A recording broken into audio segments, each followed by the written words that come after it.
आज की वीडियो में हम सुप्रीम कोर्ट की उस लैंडमार्क जजमेंट को डिटेल में डिस्कस करेंगे जिसके कारण हस्बैंड और उसके फैमिली मेंबर्स को डोमेस्टिक वायलेंस एक्ट में काफी रिलीफ मिला है। अब अगर एक वाइफ अपने हस्बैंड या उसके फैमिली मेंबर्स के अगेंस्ट कोई कंप्लेंट डीवी एक्ट में कर देती है तो हस्बैंड के पास अभी रेमेडी है कि इस कंप्लेंट की क्वैशिंग के लिए वो हाई कोर्ट जा सकता है। तो चलिए इस वीडियो को एंड तक देखते हैं। अगर अभी तक आपने मेरे चैनल को सब्सक्राइब नहीं किया तो प्लीज इसे सब्सक्राइब कर लें जिससे मेरी आने वाली सभी वीडियोस का नोटिफिकेशन आपको मिल सके।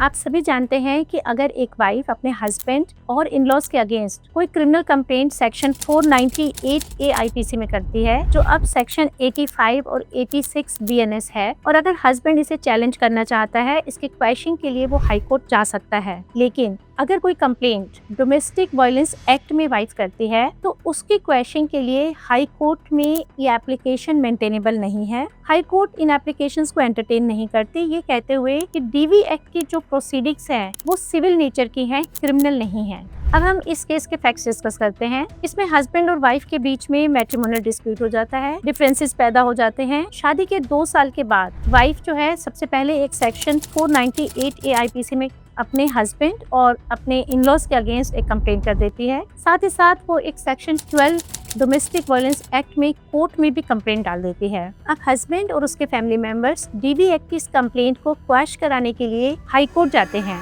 और सेक्शन 482 CRPC जो अब सेक्शन 528 BNSS है उसमें एक पेटिशन मूव करते हैं कि जो डीवी एक्ट की कंप्लेंट है वो फॉल्स और बेसलेस है और उसे क्वैश किया जाए। हाई कोर्ट उनके पिटीशन को रिजेक्ट कर देती है, ये कहते हुए कि ये मेंटेनेबल नहीं है क्योंकि ये जो डीवी एक्ट के जो प्रोसीडिंग्स हैं वो सिविल नेचर की हैं, क्रिमिनल नहीं है। मैटर सुप्रीम कोर्ट पहुंचा। सुप्रीम कोर्ट ने इस चीज को एक्नॉलेज किया कि जो डीवी एक्ट की प्रोसीडिंग्स हैं वो सिविल नेचर की हैं, लेकिन साथ ही साथ सुप्रीम कोर्ट ने ये भी कहा कि जो सेक्शन 482 CRPC है उसमें हाई कोर्ट के पास इनहेरेंट पावर्स है। वो 2 पार्ट्स में है। जो पहला पार्ट है वो इस केस में एप्लीकेबल नहीं है, लेकिन जो दूसरा पार्ट है यानी अगर किसी के साथ कोई क्रॉस इलीगलिटी हुई या उसके साथ इनजस्टिस हुआ है तो हाई कोर्ट को इनहेरेंट पावर्स हैं, वो इन केसेस में इंटरफेयर कर सकती हैं और ऐसी कोई भी डीवी एक्ट की जो कंप्लेंट है उसको क्वैश कर सकती है। इसी ऑब्जर्वेशन के साथ सुप्रीम कोर्ट ने इस केस को वापस हाई कोर्ट भेज दिया और ये डायरेक्शन दी कि इस केस को मेरिट पे डिसाइड किया जाए।